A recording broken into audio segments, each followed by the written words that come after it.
আসসালামু আলাইকুম সবাই, কেমন আছো? আশা করি সবাই খুব ভালো আছো। আজকে আমরা 58 পৃষ্ঠার সমাধানগুলো করব। আশা করি তোমরা সবাই গুণ করতে পারো, আর গুণ করার জন্য অবশ্যই নামতা জানা খুবই জরুরি। তোমাদের এবার 13 পর্যন্ত নামতা আছে। দ্বিতীয় মূল্যায়নের ক্ষেত্রে তোমরা সুন্দরভাবে নামতাগুলো পড়ে ফেলবে, কেননা নামতা ছাড়া তো গুণ করা যাবে না। তাই অবশ্যই আমাদের নামতা জানতে হবে, পড়তে হবে, শিখতে হবে। তাহলে চলো আমরা 58 পৃষ্ঠার এই 3, 4, 5, 6, 10 পর্যন্ত যেগুলো আছে সেগুলো আমরা সমাধান করে ফেলি। দেখো এখানে কি বলা হয়েছে, 4টিতে 1 হালি হয়, 5 হালিতে কতগুলো হবে? 4 5 কত? 20টি। তাহলে উত্তর হবে 20টি। কিন্তু এটা যখন আমরা খাতায় লিখব তখন কিভাবে লিখব?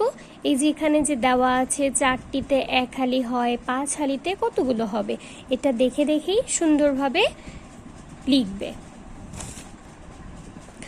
দেখো এরকমভাবে লিখবে তোমরা যে 1 হালি সমান 4টি, সুতরাং 5 হালি সমান 4 গুণন 5টি সমান 4 5 20টি।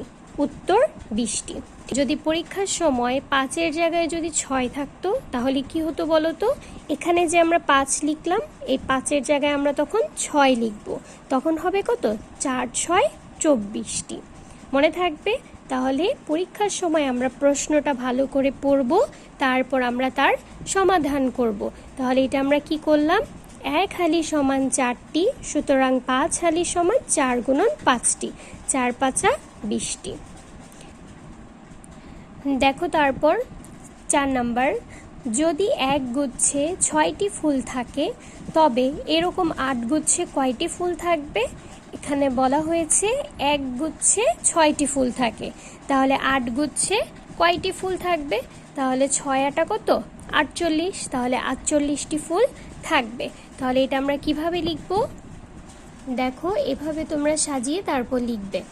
1 গুচ্ছে ফুল থাকে সমান 6টি, সুতরাং 8 গুচ্ছে ফুল থাকে 6 গুণন 8 সমান 48টি। উত্তর 48টি। এখানে সুন্দরভাবে প্রশ্ন দেখে দেখে প্রশ্নের মধ্যে কিভাবে লেখা আছে সেটা দেখেই কিন্তু আমরা এখানে লিখেছি। তোমরা এটা মিলিয়ে তারপর এখান থেকে লিখবে। এই যে দেখো এখানে যদি 1 গুচ্ছে 6টি ফুল থাকে, এখানে কিন্তু দেওয়াই আছে যে গুচ্ছ বানান কি, ফুল বানান কি, তোমরা সুন্দরভাবে দেখে তারপর লিখবে, বানান যাতে ভুল না যায়। তারপর দেখো 5 নাম্বার, তাসকিয়া প্রতিদিন 4 ঘন্টা করে বই পড়ে, 1 সপ্তাহে সে কত ঘন্টা বই পড়ে? এখানে কি বলা হয়েছে আবার বলি, তাসকিয়া প্রতিদিন 4 ঘন্টা করে বই পড়ে। প্রতিদিন বলতে বোঝানো হয়েছে কি, যে প্রত্যেকটা দিন, মানে এক এক দিন। তাহলে একদিনে সে বই পড়ে 4 ঘন্টা করে। 1 সপ্তাহে সে কত ঘন্টা বই পড়ে? তাহলে 1 সপ্তাহ সমান কত দিন বলো তো? 1 সপ্তাহ সমান 7 দিন। তাহলে একদিনে যদি 4 ঘন্টা করে বই পড়ে তাহলে 7 দিনে কত ঘন্টা করে বই পড়বে? 4 7 28। দেখো এভাবে করে সাজাবে। প্রথমে লিখবে, আমরা জানি 1 সপ্তাহ সমান 7 দিন, একদিনে বই পড়ে সমান 4 ঘন্টা, সুতরাং 7 দিনে বই পড়ে 4 গুণন 7, 4 7 28 ঘন্টা। উত্তর 28 ঘন্টা। ঠিক আছে? এখানে তোমাদের একটু বুদ্ধি খাটাতে হবে যে 1 সপ্তাহে লেখা আছে, তাহলে 1 সপ্তাহ সমান 7 দিন, তাহলে একদিনে যদি 4 ঘন্টা বই পড়ে তাহলে 1 সপ্তাহ মানে 7 দিনে কত ঘন্টা বই পড়বে সেটা আমরা এইভাবে করে বের করে ফেলব।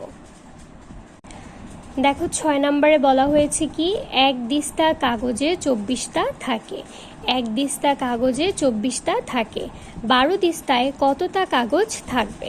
তাহলে এটা আমরা কিভাবে লিখব? দেখো সুন্দরভাবে প্রশ্ন দেখে দেখে লিখবে। 1 দিস্তা কাগজে থাকে সমান 24টা, সুতরাং 12 দিস্তা কাগজে থাকে 24 গুণ 12 সমান 288টা। উত্তর 288টা। এটার গুণটা আমরা কিভাবে করব? দেখো এখানে আমি রাফ করে দিয়েছি। প্রথমে এই 2 দিয়ে উপরে 2টাকে গুণ দিতে হবে। 2 দিয়ে উপরে 2টাকে গুণ দিলে কি হবে? 2 দিয়ে যদি 4কে গুণ দিই 4 দুগুণী 8, আবার 2 দিয়ে 2কে গুণ দিলে 2 দুগুণী 4। পরের লাইনে যাওয়ার জন্য একটা শূন্য, তারপর এই 1 দিয়ে আবার এটাকে গুণ দিব, আবার এটাকে গুণ দিব। তাহলে 1 দিয়ে 4কে গুণ দিলে 4 1-কে 4, 2 1-কে 2। এবার এটাকে আমরা যোগ করব। 8 আর 0-তে 8ই হবে, 4 4-এ 8, 2-এর 2। তাহলে উত্তর আমাদের 288। তাহলে নেক্সট ভিডিওতে আমরা বাকি সমাধানগুলো করে ফেলবো। তোমরা অবশ্যই চ্যানেলটি সাবস্ক্রাইব করে রেখো, যাতে করে সমাধান দেওয়ার সাথে সাথেই তোমরা পেয়ে যেতে পারো। সবাই ভালো থাকো, সুস্থ থাকো। আল্লাহ হাফেজ।